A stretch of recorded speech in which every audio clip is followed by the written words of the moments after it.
Hello, welcome to the KNOW program, Hormonal Balance and Sexual Health, video 2 of 2. We will be talking about sexual health. When it comes to sexual health, you need to know a few things. You need to know what is meant by being sexually healthy, as well as the causes of sexual dysfunction and the effects of sexual dysfunction. By sexual health, what is meant is, firstly, regular sexual satisfaction, adequate desire, sexual desire, as well as being able to be aroused adequately. Then thirdly, orgasmic experiences and being able to experience orgasm. And then fourthly, having pain-free sexual activities. So the causes of sexual dysfunction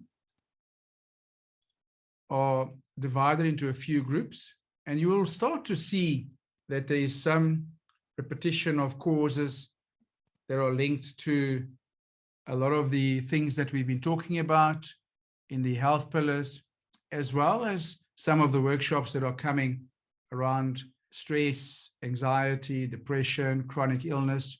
You will see that these are starting to form a pattern, and sexual health is important, as you will see when you have sexual dysfunction and the effects of sexual dysfunction on your health, be it physical and mental. But you will start to notice there's a pattern going on.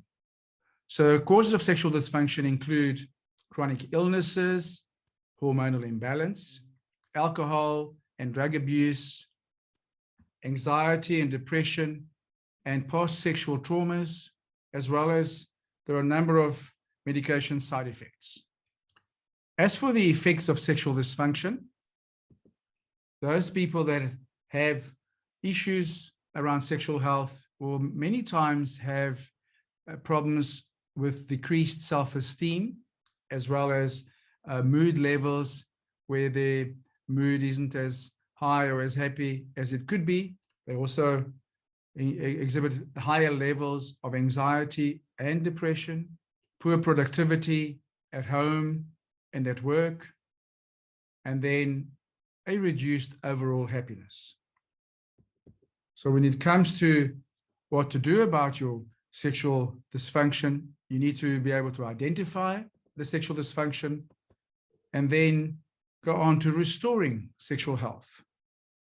So this is a very simple sexual health know, where you've just been told what is meant by sexual health, as well as the main causes of sexual dysfunction and those effects of sexual dysfunction. So what next? You need to identify whether you are indeed suffering from sexual dysfunction and go on to doing what needs to be done to restore your sexual health. And as long as you know these basics, you will be motivated to take action if you require action to be taken. And with that, let's get going.